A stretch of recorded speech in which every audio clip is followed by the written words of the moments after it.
Alright, magandang araw po sa inyong lahat mga kababayan, Batang Maynila to it's. Ayon po sa post, ito pong world travel request ni Pulong Duterte ay denied. Ayan po, Pulong Duterte world travel request was denied. Aalis si Pulong dahil nauungkat na naman ang magnetic lifter. Ayan po yung sabi dito sa post mga kababayan ha. Hindi daw tuloy o hindi pinayagan ang world travel request ni Pulong Duterte. Kasi mga kababayan, eto pong si Pulong Duterte, ang congressman dyan po sa Davao, ay nag-request po ng travel authority para siya po ay bumiyahe sa 17 bansa sa loob ng 2 buwan. Nakasulat nga dito, yaman, sana all. Eto, panoorin natin itong video. Noong unang linggo ng Desyembre taong 2025, muling naghain ng liham si Davao City 1st District Rep. Paulo Pulong Duterte sa Office of the Speaker upang humingi ng travel authority para sa isang mahabang biyahe sa abroad. Sakop ng request niya ang pagbisita sa mahigit 16 na bansa mula December 2025 hanggang February 2026. Bale December 15 hanggang February 20. Grabe. Alam ba to ng ng mga kanyang constituents diyan po sa Davao City? Alam nyo ba na ang inyong congressman, oy mga Davaoenyo, lalong-lalo na po doon sa nasasakupan niya. Alam nyo ba na ito'y babiyahe at mawawala sa loob ng 2 buwan? Alam nyo po ba yon? Kasi kayo bumoto eh. Di ba? Kayo ang naglagay kay Pulong Duterte dyan sa pwesto niya. So dapat alam ninyo kung ano ang ginagawa ng inyong congressman. Kasi bilang congressman, siya ang inyong representante. Ibinoto nyo, di ba? O Pulong, buboto ka namin kasi ikaw ang aming magiging representative dyan sa, sa Congress. Dahil nga ikaw ay nilagay namin dyan, inaasahan namin na matutulungan mo kami. I-represent mo kami. Na kahit paano naman ay mabigyan mo naman ng kaluwagan ng aming buhay. Kahit konti lang maiangat ang antas ng aming pamumuhay dito sa Davao. Sana mabigyan mo kami ng magagandang programa dito sa Davao. At mailapit yan sa Kongreso na matulungan itong ating mga kasamahan dito sa Davao. Pero wali. Wali mga kababayan eh. Ito meron po siyang request, pabiyahe po sa 17 bansa. Mamaya maririnig natin kung saan-saan. Okay naman sana kung ikaw ay bumabiyahe at minsan-minsan, sabi nga niya, ito naman daw ay para sa kanyang pamilya, para din daw sa trabaho, trabaho ko no. Okay naman sana kung meron kang nagiging ambag. Kung meron kang accomplishment. Parang wala eh. Parang walang accomplishment mga kababayan eh. Pero ma-accomplishment ito? Ito mga kababayan ito. Ito yung request niya So meron siyang Asia Tour. Cambodia, China, Hong Kong, Indonesia, Japan, Malaysia, Singapore, South Korea, Vietnam. Meron siyang European Tour. Belgium, France, Germany, Italy, Netherlands, United Kingdom. At meron po siyang biyahe sa North America, sa United States, at sa Australia. Grabe. December 15, 2025 to February 20, 2026. Sabi nga po sa inyo, wala pong problema kung ikaw ay bumabiyahe as long na meron kang nagagawa. Ano ang ambag? Ito mga kababayan. Ano ang ambag? Principal authored bills. Wala naman. Wala po mga kababayan eh. Tingnan nga natin guys. Tingnan ko nga kung ano yung mga authored bills ni Pulong Duterte. Ilan na ba ang principal authored bills ni Pulong Duterte ngayong 20th Congress? Check natin mga kababayan 2025 to present. So nagsimula ng July 28 ang 20th Congress. July, August, September, October, November, December. So 6 months. 6 months. Sabi dito Official House legislative listings show no publicly available principal authored bills yet for Pulong Duterte for the 20th Congress on the House of Congress.gov.ph database. Sa mismo sa congress.gov.ph database as of this time sa pagpasok po ng 20th Congress ay wala pa pong authored bill, principal authored bill itong si Pulong Duterte. July 28. So 6 months mga kababayan, anong ginawa nito? In 6 months time, walang napasang principal authored bill. Anong ginawa nito? Anong ginagawa nito? Panay absent?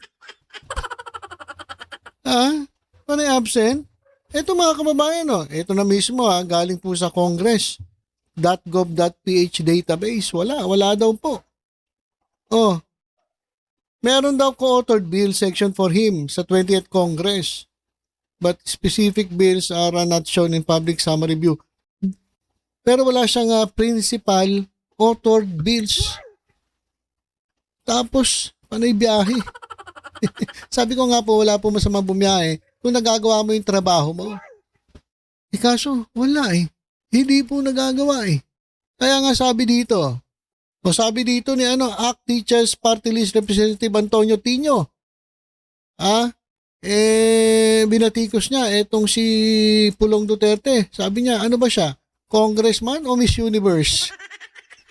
Daig pa niya yung Miss Universe Kasi na Miss Universe, di ba, umiikot talaga sa buong mundo para ano yung kanyang mga advocacy bilang Miss Universe. Tinalo pa niya si Miss Universe Sabi ni Tino, Antonio Tino, kay Davao City Representative Pulong Duterte. Ano ka? Miss Universe ka ba o congressman? Kasi sa pagiging congressman nga ngayon 20th Congress, wala siya na principal authored bills as of the moment. 6 months na siya nakapwesto. Mas marami pa yung kanyang travel. Pakinggan natin si Congressman Tino. Well, ano ba siya? Kinatawan ng distrito o Miss Universe? Bakit Ano ba siya? Kinatabang ka ba ng distrito o Miss Universe? Pulong Duterte. ang trabaho ng isang congressman ay katawanin ng kanyang distrito. Dapat mag-expect ang mamamayan ng mas mataas na standard ng serbisyo mula sa kanilang mga elected representatives. At ang pinaka-basic, of course, ay pumasok sa Kongreso para madala mo ang interest ng iyong constituents, whether sa committee hearings or sa plenary. So yun yung unang punto. Pangalawang punto, kaduda-duda rin ang timing ng request dahil ito yung panahon na inaanyayahan siya ng ICI na sumagot ng ilang katanungan hinggil sa mga public infrastructure projects sa First District ng Davao. So, hanggang ngayon ay hindi pa niya sinasagot ito sa alinmang forum. At pangatlong punto, nabasa ko yung sulat, sabi niya, attend naman daw siya ng mga sessions, whether sa committee or plenary, virtually. Well, kung binasa niya talaga yung rules, kailangang itakda ng House leadership ang virtual session. Well, ano ba siya? Kinatawan ng distrito. Okay.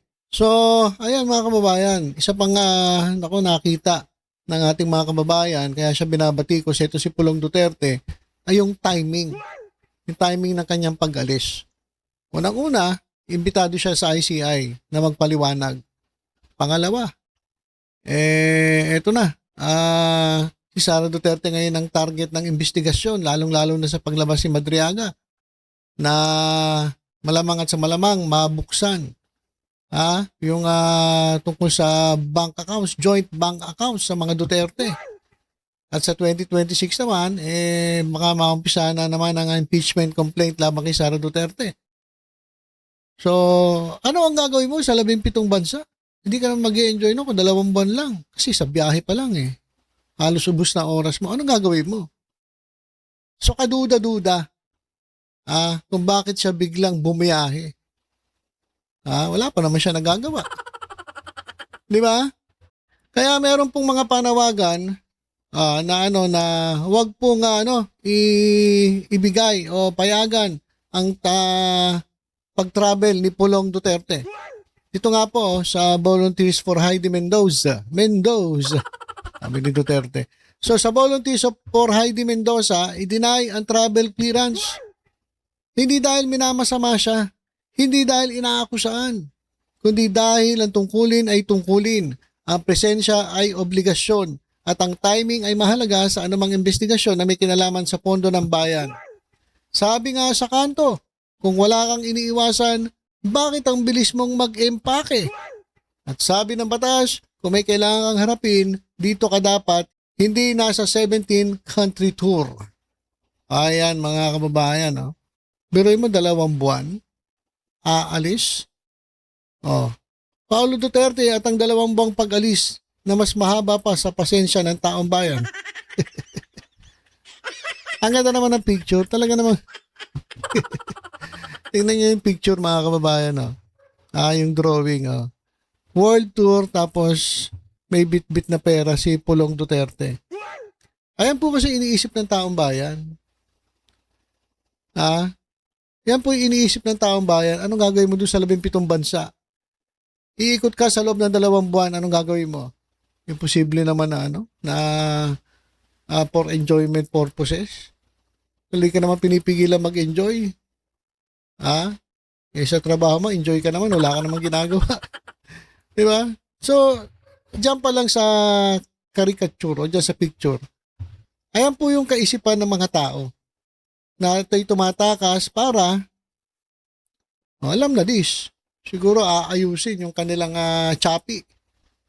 Lalong-lalo na ngayon, usong-uso na ang pag-freeze ng kayamanan. Siyap na yung kanyang kaibigan. Na-freeze na po ang bilyones. Kaya malamang susunod na sila. So, bago siguro ma-freeze, maikalat muna. So, lamang po ay iniisip natin, hindi po natin sinasabi na ganun nga po ang nangyayari. Pero yun po yung nasa isip ng taong bayan eh. Diba? Yun po yung nasa isip ng taong bayan.